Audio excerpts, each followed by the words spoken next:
la agenda de la opinión pública esta semana y que van a seguir haciéndolo. Uno de ellos tiene que ver con el accidente de tránsito en el que lamentablemente perdió la vida Julio César de la Rosa, un accidente de tránsito.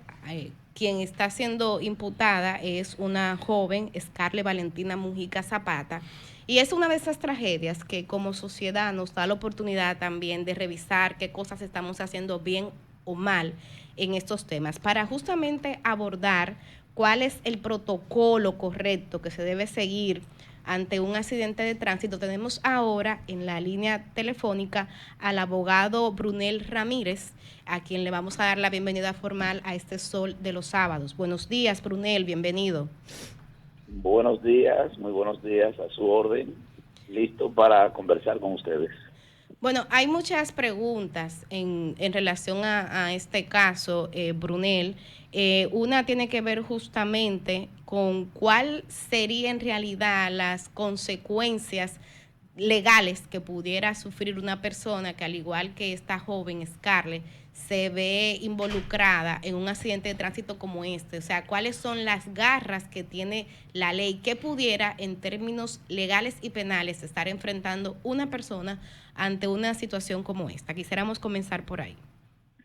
Bueno, lo primero es que la ley 63116 sanciona con un máximo de pena de 3 años de privación de libertad sin lo que pudiera pagar por los daños civilmente, ¿sí? El repartimiento del daño. Esa última parte va a depender de si los familiares del fallecido se constituyen en actores civiles en contra de ella. Pero la parte punitiva es 3 años máximo de prisión. Y hay algunas atenuantes que pudieran aumentar ese tiempo o no. Por ejemplo, no nos consta, pero parte de lo que han estado señalando los familiares de la víctima es que ella incurrió en ocultar pruebas. Han señalado también una posible complicidad de las autoridades. O sea, hay atenuantes que pudieran complicar o hacer más difícil esta situación legal, penal de esta imputada. Ok, mira, no son atenuantes, son agravantes. El hecho de conducir a alta velocidad, eh, abandonar a la víctima, no permanecer en el lugar del accidente, ni tampoco llamar a las autoridades, por ejemplo el 911, a la Policía Nacional o a cualquier otra agencia de socorro. Eso implica ya agravantes. Y cuando hay agravantes, se aplica sí o sí el máximo de la pena, que sería, porque los 3 años es de 3 años. Por tanto, esas agravantes le garantizan el máximo de la pena. La otra parte es que oculta el vehículo. Otra situación que va estableciendo su intención de evadir la justicia. El siguiente paso que da ella es ir a un destacamento, creo que al plan piloto, y allí declarar que habría chocado con un objeto desconocido. Una situación que no sé de qué mente maestra salió, pero implica además un desprecio por la vida humana. De manera que en el cuadro específico de ese accidente están dadas todas las condiciones para que se le imponga el máximo de la pena por un lado y la prisión preventiva como única medida idónea, medida de coerción idónea para garantizar la presencia de ella en los actos de procedimiento. Escucho que ella está residiendo de manera irregular, de manera ilegal en República Dominicana, y eso entonces debe conllevar necesariamente que cuando termine el proceso penal por este hecho, debe ser deportada, debe ser repatriada a su país. Roselvis Vargas de este lado, yo pensando, Justo. Ay, señores, se me fue la pregunta que tenía ahora mismo. Tranquila. Eso suele pasar. Pero Bunel, el tema de los 3 años es la pena máxima que usted entiende podría aplicarle, que es lo que se ha debatido en estos días. Sí, porque dice que eso es lo más.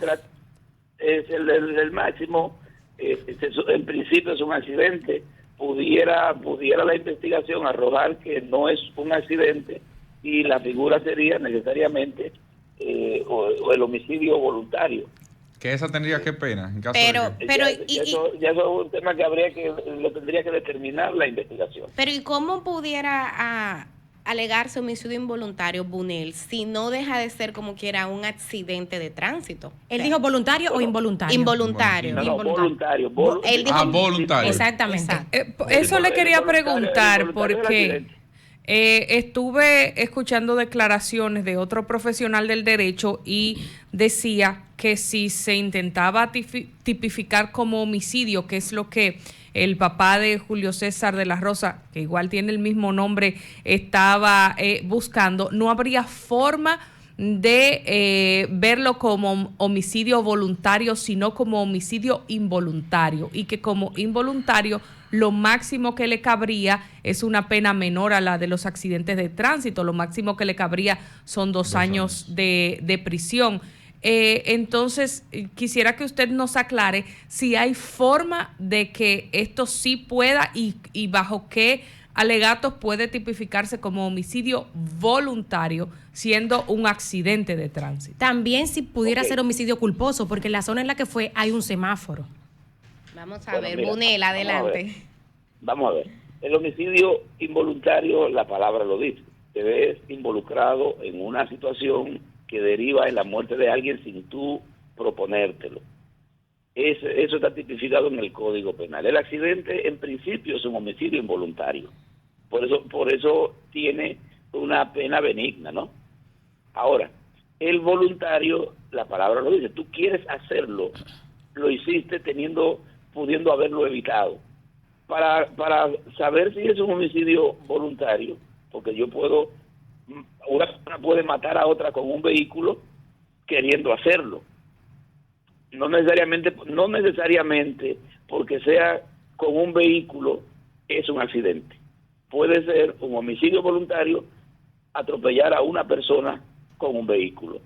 Ahora, ¿qué tiene que ver? Bueno, si se conocían, si hubo comunicación entre ellos, si hubo alguna discusión previa, etcétera. Si todas esas cosas la investigación puede determinarla y llegar hasta darse cuenta que ella chocó a una persona conocida, que ya había discutido con ella, que tenía una relación, que tenía un problema anterior, etcétera. Y ahí, naturalmente, esos indicios serios, precisos y concordantes pueden llevarte a la conclusión de que no fue un accidente. Es un elemento además por el que considero que debe imponerse la prisión preventiva como medida de coerción idónea. La otra cosa es saber si estaba conduciendo bajo los efectos de la droga o de alcohol. Todas esas situaciones, en un caso de esta naturaleza, tienen que estar sobre la mesa. Si tiene una residencia irregular en el país, no tiene licencia válida. Otro elemento más. Bunel, lo que quería preguntar ahorita, que ya me acordé, este tema de que se le haya llevado de la casa del conductor a la cárcel del Palacio de Justicia de Ciudad Nueva en el Distrito Nacional, ¿no se supone que esas empresas, esos espacios, tanto la casa del conductor como el centro del automovilista, están destinados y acreditados para que ahí operen agentes de la DGCET, fiscales, las aseguradoras? O sea, ¿usted cómo evalúa el hecho de que en este caso específico, por ser el padre de la víctima, una persona con notoriedad pública, digamos, me parece a mí que fue la razón por la que finalmente se le trasladó al Palacio de Justicia y no como en muchos casos más la persona siguiera su proceso en la casa del conductor o el centro del automovilista? No, lo que pasa es que esos centros no son centros de detención. Sí, fíjate que eso es más bien un centro como de paso ante una situación, sí, pero una persona detenida, todas las leyes, todos los protocolos del país indican que tiene que estar. Pero no es la en primera un vez que lugar nosotros como hemos el que está sabido ahora. que ahí se quedan las personas a seguir su proceso cuando son de tránsito. Bueno, son de tránsito, pero ¿cuánto tiempo deben durar? Primero, la investigación no puede durar más de 48 horas. Inmediatamente ya va a ser sometido a medida de coerción, automáticamente tiene que salir de la casa del conductor. Bunel, justamente parte de la intencionalidad al hacer este contacto telefónico con usted es que nos ayude a identificar cuál es el protocolo adecuado, correcto, legal que debe seguir una persona que se ve involucrado en un accidente de tránsito. ¿Cuáles son esos pasos que debe de seguir de manera inmediata, por favor?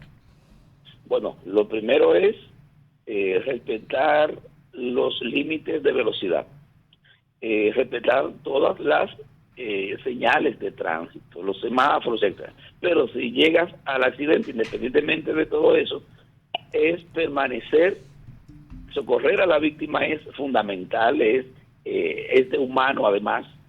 Llamar a las autoridades, por ejemplo, tú no le vas a pedir a una persona que comience a manipular, a mover a un herido. Bueno, tú llamas al 911, por ejemplo, que vaya y haga ese protocolo. Inmediatamente después debe ir a la policía más cercana o a la dotación de tránsito, si la hay en ese lugar, a reportar el accidente con todos los detalles. En tal lugar, a tal hora, ocurrió esta situación, mi vehículo resultó con tales daños o no, y hay una persona herida. Y ya a partir de ahí, ya tú cumpliste el protocolo, que es darle asistencia y reportar a las autoridades. Y el tema ya queda de las autoridades, según la gravedad del hecho, quedarse contigo retenido o confiar en ti y despacharte bajo la vigilancia de una persona prestante, ya sea que muchas veces lo hacen a través de un militar, a través de un abogado, de un familiar, etcétera, porque ya tú has dado muestra de que eres confiable para la justicia, porque hiciste el protocolo mínimo. El alegato, Bunel, de que posiblemente ella no se detuvo porque la zona es muy oscura, porque tenía miedo, porque a cuál dominicana se le ocurre pararse en una zona oscura con falta de iluminación. O sea, ¿eso cómo lo ve usted? Mira, es un alegato meramente de defensa. Desde el punto de vista de la imputada y su abogado, eso es lógico. Ahora, tú no puedes negociar la ley. La ley penal no se negocia. Es decir, tú simplemente la ley no pone como condición que tú asistes a la víctima dependiendo del lugar y de la hora en la que ocurre el accidente.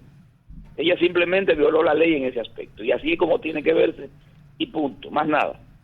Claro, y pudo haber llamado al 911 o cualquier otra. Y también pudo haber hecho lo siguiente.